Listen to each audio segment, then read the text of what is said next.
سورہ آل عمران کی آیت نمبر 185۔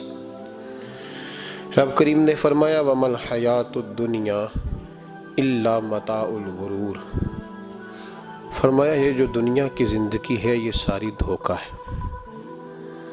نہیں ہے دنیا کی زندگی مگر ایک دھوکہ۔ دنیا بنانے والا خود فرما رہا ہے، بنانے والا کہہ رہا ہے دھوکہ ہے۔ دنیا کو اللہ تعالیٰ نے عمل کی جگہ بنایا ہے، دارالاسباب بنایا ہے، نیکی کرنے بھیجا ہے، حقوق العباد ادا کرنے ہمیں بھیجا ہے، یہاں بیٹھ کر اپنی جنت کی تیاری کرنے کے لیے بھیجا ہے، دوزخ کی آگ کو ٹھنڈا کرنے کے لیے بھیجا ہے۔ یہ جو مزاج امت مسلمہ نے اپنایا ہے کہ دنیا جمع کرنا، دولت اکٹھی کرنا، اپنی زندگی کی دوڑ پیسوں سے شروع کرنا اور پیسوں پہ ختم کرنا، اس کو پسند نہیں کیا نہ اللہ نے نہ اللہ کے رسول صلی اللہ علیہ وسلم۔ رزق حلال کمانے کو عبادت کہا، لیکن مقصود رزق حلال نہیں، مقصود اللہ کی ذات ہے، مقصود اللہ کے رسول صلی اللہ علیہ وسلم کی ذات ہے۔ ہمارے ہاں بڑی ترتیب کے ساتھ یہ چیز نسل در نسل منتقل ہو رہی ہے کہ پیسہ کیسے جمع کرنا ہے۔ بچہ بڑا سیٹ ہے جی، کس طرح سیٹ ہے؟ کہتے ہیں ڈھیر سارے پیسے کماتا ہے، امپورٹ ایکسپورٹ کا بزنس ہے، مال بیچتا بھی ہے، منگاتا بھی ہے، بڑا سیٹ ہے۔ تو بچے سے پوچھا بیٹے تیرا کیا حال ہے، تو سیٹ ہے؟ کہتا بڑی تکلیف میں ہوں، سوتا بھی ہوں تو کانوں میں فون کی گھنٹیاں بجتی رہتی ہیں، آزمائش کا شکار ہوں، صبح و شام تکلیفوں میں وقت بیتتا ہے۔ یہ کس طرح کا سیٹ ہے بچہ؟ ہماری منصوبہ بندی ہوتی ہے کہ بچے کو ایسی جگہ لگانا ہے جہاں سے وہ جھاڑو کے ساتھ پیسے اکٹھے کر سکے۔ کیسے وہ سیٹ ہوگا؟ کس طرح کر کے نظام چلے گا؟ رزق حلال کمانے کو حضور صلی اللہ علیہ وسلم نے عبادت کا درجہ دیا ہے۔ نبی پاک صلی اللہ علیہ وسلم نے حقوق العباد ادا کرنے کو بھی اللہ کے قرب کا ذریعہ بنایا ہے، اور میں نے عرض کی کہ یہ تو صرف منزل نہیں ہے، یہ تو راستہ ہے، یہ تو سفر ہے۔ جو لوگ سفر کوئی منزل بنا لیتے ہیں وہ نادان ہوتے ہیں۔ نبی کریم سید عالم صلی اللہ علیہ وسلم کی خدمت میں عرض کیا گیا کہ یا رسول اللہ صلی اللہ علیہ وسلم، کچھ لوگ کہتے ہیں ہم شادی نہیں کریں گے، گھر نہیں بسائیں گے، بچے نہیں پیدا کریں گے، ہم صرف عبادت کریں گے، دن کو روزہ رکھیں گے، رات کو نفل پڑھیں گے، کوئی نکاح نہیں کریں گے، کچھ نہیں کریں گے۔ تو نبی پاک صلی اللہ علیہ وسلم نے فرمایا ان سے کہو کہ تمہارے لیے بہترین زندگی وہ ہے جو میں نے تمہارے سامنے گزاری ہے۔ میں آرام بھی کرتا ہوں، نکاح بھی کرتا ہوں، عورتوں کا حق بھی ادا کرتا ہوں، میں اپنے بچوں کی دیکھ بھال بھی کرتا ہوں۔ فرمایا تم پر تمہارے خدا کا اگر حق ہے تو تمہارے نفس کا بھی تم پر حق ہے، تمہاری آنکھ کا بھی حق ہے، وہ آرام کرنا چاہتی ہے۔ یہ ساری ترتیب ہمیں نبی پاک صلی اللہ علیہ وسلم نے دی، لیکن ہمیں فرمایا کہ مقصود تمہارا خدا ہے، مقصود تمہارے رب کی رضا ہے، تمہارے نبی پاک علیہ السلام کی غلامی تمہاری منزل ہے۔ اتنا لمبا چوڑا معاملہ جو فقط دنیا کا ہم نے بنا لیا ہے، اور پھر اس دنیا اصل جو محبت ہے نا، وہ بیس جو ہے وہ دولت کی محبت ہے، رشتے دولت کے، ناطے دولت کے، تعلقات دولت کے، سلام دعا دولت کی۔ میرے محبوب علیہ السلام نے فرمایا حب الدنیا رأست کل خطیئہ، یہ جو دنیا کی محبت ہے نا یہ ہر گناہ کی جڑ ہے۔ جب انسان دنیا کی دولت سے پیار کرنے لگ جاتا ہے پھر وہ قتل بھی کرتا ہے، پھر وہ ظلم بھی کرتا ہے، پھر وہ زیادتی بھی کرتا ہے، پھر وہ حرام بھی کھاتا ہے، پھر وہ یتیم کو بھی لوٹتا ہے، پھر بیوہ کا مال کھانا بھی اسے پریشان نہیں کرتا، پھر کروڑوں روپیہ ہضم کر لیتا ہے، لکڑ پتھر ہر چیز اس کو ہضم ہونے لگتی ہے۔ اصل بات یہ ہے کہ اسے محبت دنیا کی دولت سے ہو گئی ہے۔ ایک بزرگ کے پاس ایک نوجوان آیا، اس نے کہا حضرت جی میرا نماز میں دل نہیں لگتا۔ تو بزرگ فرمانے لگے تیرا مسئلہ اصل یہ نہیں، تیرا مسئلہ اور ہے۔ نے کہا حضور سمجھا دیں۔ تو وہ فرمانے لگے کچھ بندے ایسے ہیں جو تمہیں ٹیلی فون کرتے ہیں اور تم ان کا فون نہیں اٹھاتے، اور کچھ ایسے ہیں جن کو تم دن میں خود 3 دفعہ فون کر کے حال پوچھتے ہو۔ حضور کیا مطلب؟ فرمانے لگے جس سے پیار نہیں نا، اس سے اظہار بیزاری ہے تو اس کا فون بجتا رہے تو کہتے ہیں میں تھا نہیں، میں موجود نہیں تھا، فون چارجنگ پہ تھا، گھر چھوڑ گیا تھا، بہانہ ہے۔ اور جس سے محبت ہے اس کو ٹیلی فون کر کے کہتے ہیں آپ پریشان تو نہیں ہوتے؟ بس میرا سلام لینے کو دل کر رہا تھا۔ فرمانے لگے کہ تیرا اصل مسئلہ یہ ہے کہ تو نے محبت نہیں کی اللہ رسول سے۔ اگر تیرا خدا رسول سے پیار ہوتا تو یہ جملہ کیسے آتا کہ نماز کو دل نہیں کرتا؟ پھر تو تیرا تہجد کو بھی دل کرتا، پھر تو تیرا ہر وقت قرآن پاک سینے سے چمٹائے رکھنے کو دل کرتا، اس لیے کہ تیرا مقصود اللہ کی ذات ہوتی۔ کیونکہ مقصود دنیا داری ہے، مقصود دولت بنا لیا معاذ اللہ، مقصود ایک رنگ بنا لیا ہے، اس کا نقصان قوم اٹھا رہی ہے۔ نقصان رشتوں میں، نعتوں میں حسن نہیں رہا، پیار نہیں رہا، ترتیب نہیں رہی۔ ایک ناروے سے دوست نے فون کیا، مجھے کہنے لگے آپ بڑی تقریریں کرتے ہیں، کوئی ہمارے حق میں بھی کر دو۔ تو میں نے کہا کہ آپ کو کیا ہے؟ کہنے لگے آپ پردیسیوں کی مجبوریاں نہیں سمجھتے۔ میں نے کہا کیا ہوا؟ کہنے لگے حضرت جی شکوہ ہے کہ ہمارے اپنے ہمیں جب بھی فون کرتے ہیں وہ یہ نہیں پوچھتے کہ شام کا کھانا کھایا ہے کہ نہیں کھایا، وہ کہتے ہیں وہ شادی آ گئی ہے تو جلدی کرو، پیسے بھیج دو، فٹافٹ کرو۔ کہتے ہیں کبھی کسی نے ہم سے ہمارا حال ہی نہیں پوچھا، کبھی کسی نے یہ غور ہی نہیں کیا کہ وہ پردیس میں گیا ہے اور انشاءاللہ پردیسی کوئی بھی نہ تھی وے ککھ جنا تو پارے تاڑی مار اڑانا باہو اسی آپ ہی اڈن ہارے۔ تو تیار بیٹھے ہیں، حال ہی کوئی نہیں پردیس میں۔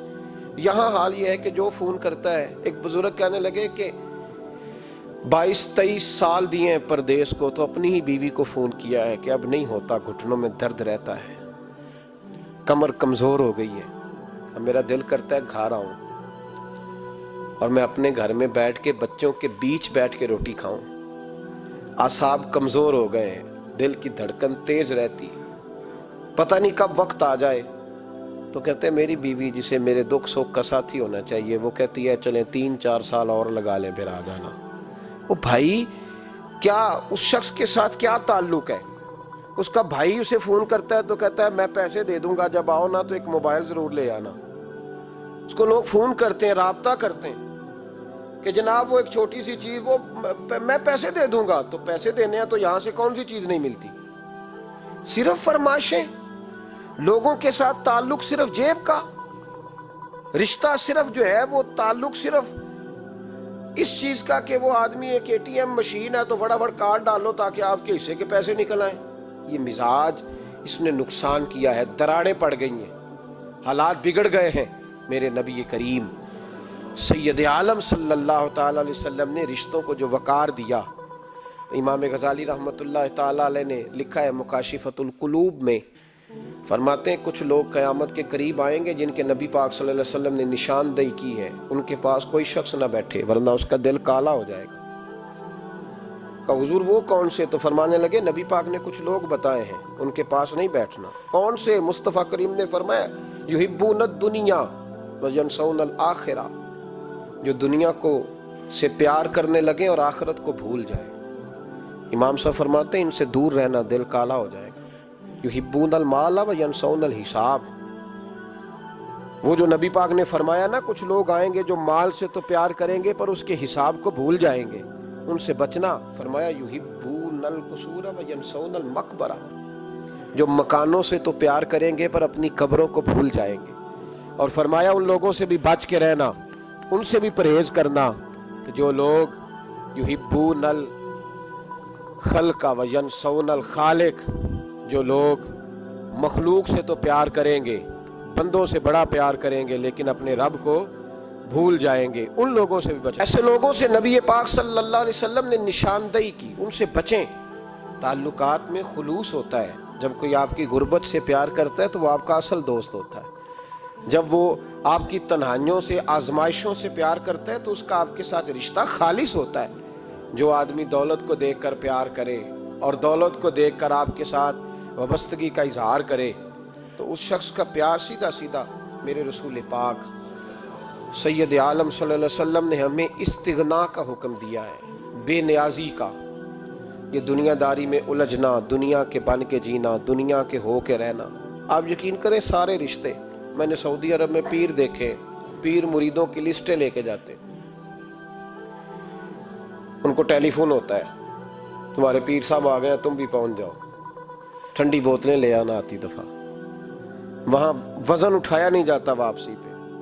ہمارے کئی سنگی ناراض ہو گئے، حضرت آپ آتے ہیں تو آپ بتاتے نہیں، تو میں کہتا ہوں یہاں بھی یہی کام کرنا ہے، ہم تو اپنے گناہوں کی معافی لینے آئے، تو ہم جس کام آئے ہمیں کرنے دو، کیوں الجھاتے ہو؟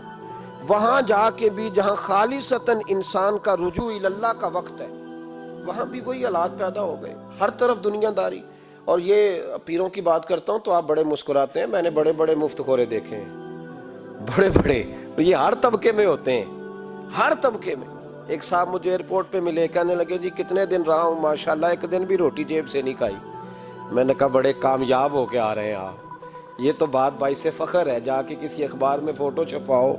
کہنے لگے جی بڑے دوست، بڑے سنگی، بڑے کوئی ادھر سے کوئی چیز لے کے آ رہا ہے ادھر سے، تو میں نے کہا یہ کوئی فخر والی بات ہے، کوئی بتانے والی بات ہے؟ تو اللہ کی بڑا ہے جی بھئی، مفت خوری کا مزاج اور توجہ رکھنا کہ اب اس سے مجھے کیا مل سکتا ہے، اور اگر کوئی نہیں لے کے آیا واپس گیا تو شکوہ کرنا، دیکھو چل کے آ گیا، اس کو خبر ہی نہیں کہ جاتے دفعہ چلو بندہ 6 بوتلیں لے جائے، کیا فرق پڑتا ہے؟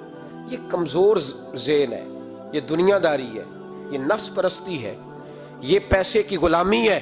میرے نبی پاک صلی اللہ علیہ وسلم نے فرمایا جو رب کے بندے ہوں گے ان کے قیامت کے دن چہرے چمک رہے ہوں گے۔ تو یا رسول اللہ صلی اللہ علیہ وسلم اس کے علاوہ بھی کچھ بندے ہیں؟ فرمایا لعن عبد الدنیا وعبد الدرہم، فرمایا کچھ دنیا کے بندے ہیں، کچھ درہم کے بندے ہیں، ترجمہ یوں کر لو کچھ ڈالروں کے بندے ہیں۔ یہ حدیث مشکات میں موجود ہے، ڈالر کے، ریال کے، لاکھ کے، کروڑ کے بندے۔ حضور وہ کون ہے؟ فرمایا لعن عبد الدنیا وعبد الدرہم، جو دنیا کا اور دولت کا بندہ بنے وہ لعنتی ہے، ملعون ہے۔ یہ خدا کا بندہ رہا ہی نہیں، یہ پیسوں کا بندہ بن گیا ہے، دولت کا بندہ بن گیا ہے، اس کا معیار بدل گیا ہے۔ حضرت سالم بن عبداللہ بن عمر، حضرت عمر فاروق کے پوتے تھے، کعبے کا طواف کر رہے تھے، طواف مکمل ہوا، 8واں استلام کر کے مقام ابراہیم کے پاس نماز پڑھنے لگے تو خلیفہ وقت کا آ گیا، گورنر۔ السلام علیکم کے بعد اس نے فوراً بات چھیڑی، کہنے لگا حضور کوئی حکم ہو تو بتائیے گا۔ تو آپ کہنے لگے تو بڑا ہی بیوقوف ہے یار، تجھے کس نے گورنر بنایا؟ بڑا تو بیوقوف ہے، تجھے تو سلیقہ ہی نہیں بات کرنے کا۔ حضور کیا ہوا؟ فرمانے لگے خدا کے گھر میں آ کے اور کعبے کے سامنے کھڑے ہو کے میں بندوں سے سوال کروں، یہاں آ کے بھی بندوں سے مانگوں، تو بڑا ہی بیوقوف ہے۔ سامنے اس کا گھر ہے، سامنے اس کا گھر ہے بیت اللہ اور حجر اسود اور مقام ابراہیم اور مقام ملتزم، اور یہاں بھی میں بندوں سے مانگوں؟ کہتا ہے مجھے بھی کبھی کسی نے ڈانٹا نہیں تھا، میرے بھی پیروں تک پسینہ نکل گیا، تو میں مسجد الحرام سے باہر نکل کے، یوں سمجھ لیں کہ جب لوگ باب عبدالعزیز سے یا باب فہد سے باہر آ جاتے ہیں، کہتے ہیں باہر نکل کے نا میں کھڑا ہو گیا، میں نے کہا چلو فارغ ہو کے آتے ہیں تو بات کرتا ہوں۔ حضرت فارغ ہو کے آئے تو میں نے کہا حضور اب تو بیت اللہ سامنے نہیں، اب بھی کوئی سوال کرے؟ تو فرمانے لگے اچھا ضروری ہے؟ کہا حضور ضروری ہے۔ تو فرمانے لگے چل پہلے بتا تجھ سے دین مانگوں کہ دنیا مانگوں، بول۔ تو کہنے لگا حضور میرے پاس تو دنیا ہی ہے، دین تو آپ کے پاس ہے۔ جب یہ جواب دیا تو حضرت سالم چلنے لگے، اور چلتے چلتے فرمانے لگے جا اپنا کام کر، دنیا تو میں نے اس سے کبھی نہیں مانگی جس نے دنیا بنائی ہے، میں نے اس سے نہیں کبھی مانگی، تو تو کیا حیثیت رکھتا ہے؟ میں نے تو اس سے بھی جب بھی مانگا ہے یا اس کا قرب مانگا ہے یا اس کے رسول کی غلامی مانگی ہے، تو اس سے نہیں مانگتا جس نے بنائی ہے، تو کیا دے سکتا ہے؟ تیری کیا حیثیت ہے؟ تو بھائی ان لوگوں نے قریب پھٹکنے نہیں دیا، ان کے قریب یہ چیز آئی نہیں، بے نیاز لوگ تھے، توجہ ہی نہیں تھی۔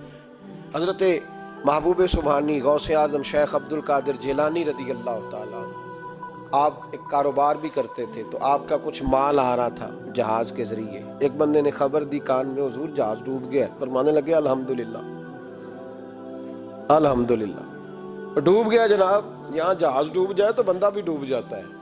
کہتے ہیں صاحب انتقال کر گئے، 10 لاکھ کا نقصان ہو گیا، مال ڈوب گیا پورا جہاز ہی، فرمایا الحمدللہ اور تم نے جلدی کی خبر دینے میں سبق پڑھا رہا تھا، کیوں مجھے دخل اندازی دی تم نے میرے کام میں، کیوں دخل اندازی کی؟ سب الحمدللہ۔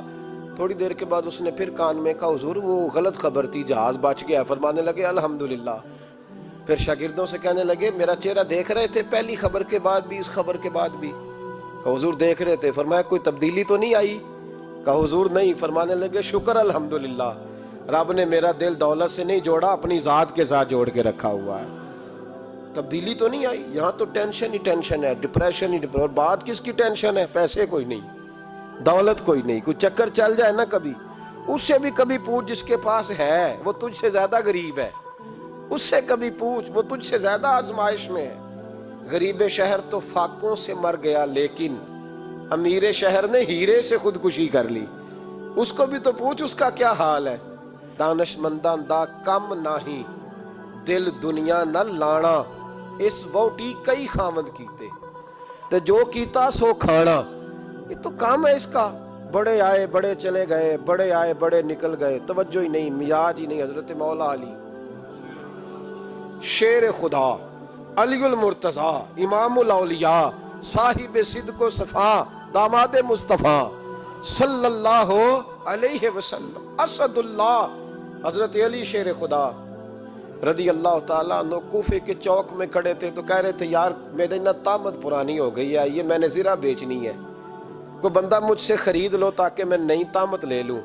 ایک بندہ کان میں کہنے لگا حضور طامت کے پیسے بھی نہیں۔ فرمانے لگے پیسوں کو چھوڑ، علی کا سینہ دیکھ، اللہ نے ایمان کی دولت سے بھرا ہوا ہے۔ پیسے اہمیت نہیں رکھتے، ان کی وہ اہمیت نہیں جو دنیا نے بنا لی۔ فرمایا ضرورت نہیں تھی، اب ذرا احساس ہوا ہے کہ زیادہ ہی پھٹ گیا ہے، پردہ نہیں صحیح طرح پورا کرتا، تو میں نے کہا چلو زرہ بیچ کے نیا لے لے۔ ضرورت نہیں، مزاج نہیں، طبیعت نہیں، انہوں نے ماحول نہیں بنایا۔ ہمارے تو حد ہو گئی، اتنا بری حالت ہے کہ ناقابل برداشت۔ حضرت عمر فاروق رضی اللہ تعالیٰ عنہ صحابہ نے مسجد نبوی میں بیٹھ کے میٹنگ کی۔ عمر کی تنخواہ بڑی تھوڑی ہے مال غنیمت میں سے، اب تو عمر کے پوتے بھی ہیں، نواسے بھی ہیں، رشتہ داریاں بھی ہیں، تعلق بڑھ گئے ہیں، اور عمر فاروق بوڑھے بھی ہو گئے۔ میٹنگ ہوئی مسجد میں، اس طرح کریں کہ عمر کا کچھ تھوڑا سا نا مشاعرہ، کچھ تنخواہ، کچھ خدمت، کچھ وظیفہ بڑھا دیں۔ بات طے ہو گئی، جب مکمل ہو گئی تو کہنے لگے یہ بتاؤ شیر سے بات کس نے کرنی ہے؟ ادھر جائے گا کون؟ پہلے اس کا نام تو بتاؤ، وہاں جائے گا کون؟ تو انہوں نے کہا یہ تو ہم نے سوچا ہی نہیں، بات تو بڑی تگڑی ہے، عمر سے کون بات کرے گا؟ یہاں جتنا مرضی تگڑا پیر ہو، آپ نذرانہ لے کے جائیں، مسئلہ ہی کوئی نہیں۔ کبھی کسی کو کہنا پڑا ہے؟ تو کہتے ہیں جناب کون بات کرے گا؟ تو ایک صحابی کہنے لگے کہ حضرت عمر رضی اللہ تعالیٰ عنہ کی جو صاحبزادی ہے نا حضرت حفصہ رضی اللہ تعالیٰ عنہ، وہ ام المومنین بھی ہیں، حضور علیہ السلام کی زوجہ ہیں، مومنوں کی ماں ہیں، ان سے کہتے ہیں، اور ان کے والد بھی ہیں۔ تو حضرت حفصہ سے کہا تو جناب حفصہ چل کے گئیں حضرت عمر کے پاس، جا کے کہا ابا جی ایک بات کرنی تھی۔ انہوں نے کہا بیٹے کرو، تو ان کو بھی پتا تھا نا جاہو جلال کا۔ کہنے لگے ابا جی مسجد نبوی میں صحابہ کی میٹنگ ہوئی ہے، ایک ہی محلے میں ایک ہی شہر میں لوگ رہتے ہیں تو ایک دوسروں کی خرچوں کا ضروریات کا پتہ ہے۔ کہتی ہے میں نے پس منظر سارا کر کے بات کی، میں نے کہا سب کو پتہ ہے کہ آپ کے خرچے بڑے بڑھ گئے ہیں، تو مجھے نا انہوں نے حضور کی زوجہ سمجھ کے، قابل احترام سمجھ کے میری ذمہ لگایا ہے کہ تھوڑے سے پیسے آپ کے بڑھانے ہیں۔ تو حضرت عمر فاروق رضی اللہ تعالیٰ عنہ کی صاحبزادی کہتے ہیں عمر کو اتنا جلال آیا کہ اٹھ کے کھڑے ہو گئے، کہنے لگے حفصہ ان لوگوں کے نام بتا، میں انہیں دروں سے ماروں گا، اور اس طرح ماروں گا کہ ان کی کمر پہ نشان پڑے، ان کی کمروں پہ نشان پڑے، اس انداز میں درے ماروں گا کہ مجھے زخم نظر آئیں۔ کہا ابا جی اتنا جلال کس بات کا، سادی سی بات ہے۔ تو سیدنا عمر فاروق رو پڑے، کہنے لگے سادی سی بات ہے، میرے لیے مسجد نبوی میں بیٹھ کے میٹنگ ہوتی رہی کہ عمر کو دولت دینی ہے، لوگوں نے یہ مجھے سمجھ لیا ہے، مسجد نبوی میں بیٹھ کر میرے لیے یہ میٹنگ ہوتی رہی کہ عمر کو پیسے دینے ہیں، اس کو دولت کے ساتھ ہم نے نواز رہے، مسجد نبوی میں میرے لیے، کس کو یہ جرت ہوئی؟ فرمایا حفصہ کاش کہ تو میرے پاس پیغام لے کے نہ آتی، کوئی اور آتا، اور پھر میں اسے دروں سے مارتا، حضرت حفصہ کہتی ہے میں خاموش ہوئی تو میری طرف دیکھ کے فرمانے لگے بتا نا، تو نبی پاک کے گھر میں رہتی تھی، میرے مصطفیٰ کا طریقہ کیا تھا، کرنا بات اس طریقے پہ میرے ساتھ گفتگو کر۔ تو حضرت حفصہ کہتی میں رو پڑی، میں نے کہا ابا جی غلطی ہو گئی، آئندہ نہیں کروں گی۔ بھائی معیار بنایا ہوا تھا، آپ یقین کریں ہمارے تعلقات آپ شادی پہ دیکھ لیں، جو غریب رشتہ دار ہے اسے کون بنانے جاتا ہے، لیکن ساری برادری کٹھی اس کے دروازے پہ بیٹھی ہے، جس نے آنا ہے تو کچھ لے کے آنا ہے۔ ہر چیز دولت میں تلے گی، معیار ہی دولت بن گیا ہے، مقصود ہی دولت بن گیا ہے۔ اس پیسے نے، اس دنیا داری نے، دنیا دار پجاری زردے کتیاں دے گل ٹلی ہو، اتنا سخت رویہ لوگوں نے اپنا لیا، رشتوں کا تقدس نہیں رہا۔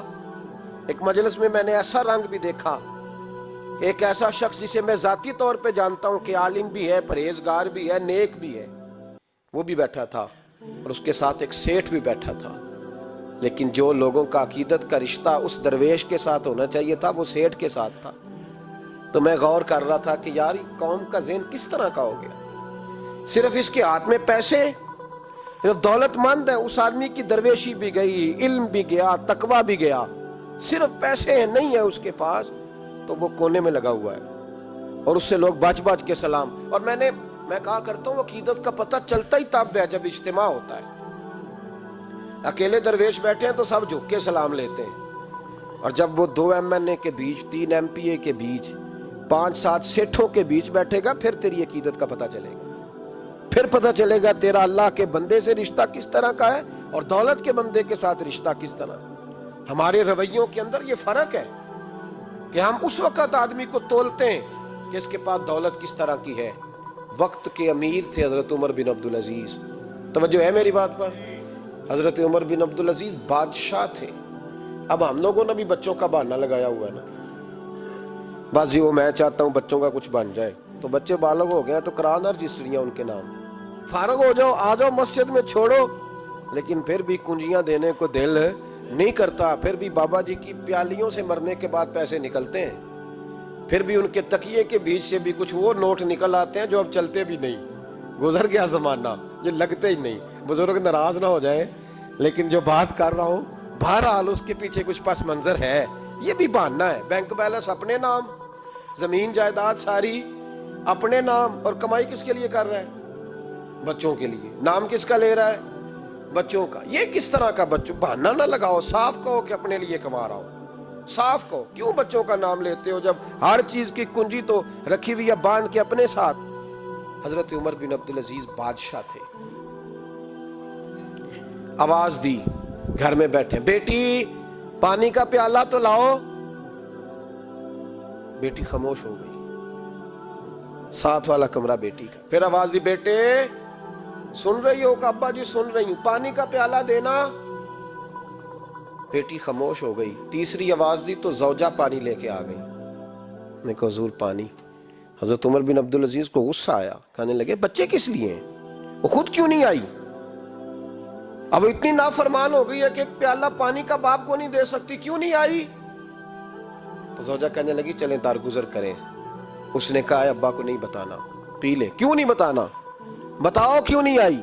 میں نے اس کو پکارا تھا، تمہیں پکارتا تو تم آتی، تمہیں بتانا پڑے گا۔ جب بات ذرا آگے بڑھی تو ماں تھی نا، بات بیٹی کی تھی، تو اماں رو پڑی، آنکھوں میں آنسو آئے۔ کہا کیوں روئی ہو؟ کہنے لگی بیٹی کا پجامہ پھٹ گیا، دوسرا ہے نہیں، اور آپ لے کے بھی نہیں دیتے، کمرے میں بیٹھ کے تو پجامہ سی رہی ہے، تو کہہ رہی تھی ابا کو بتانا نا، انہیں تکلیف ہوگی، تو وہ اس کے پاس دوسرا ہوتا تو آ جاتی، ایک ہی تھا، تو اس لیے نہیں آئی۔ حضرت عمر بن عبدالعزیز اٹھے، سر سجدے میں رکھا، کہنے لگے یا اللہ تیرا شکر ہے، تو نے میرے بچوں کو بقدر ضرورت روزی عطا فرمائی ہے، یا اللہ تیرا شکر ہے۔ ایک روایت میں نے پڑھی، کلیجہ منہ کو آیا، مصطفیٰ کریم بیٹھے تھے، تو سیدہ عائشہ صدیقہ رضی اللہ تعالیٰ نے عرض کی یا رسول اللہ صلی اللہ علیہ وسلم وہ دیکھیں سیدہ فاطمہ آ گئی ہیں، وہ دیکھیں بی بی صاحبہ بغیر بتائے آ گئیں۔ حضرت فاطمہ الزہرا آئی تو حضور نے فرمایا فاطمہ بغیر اطلاع کے؟ حضور چھوٹا سا کام تھا، کیسے آئی ہو؟ تو بی بی صاحبہ نے نا، عورتوں کا پلو ہوتا ہے نا چادر کا،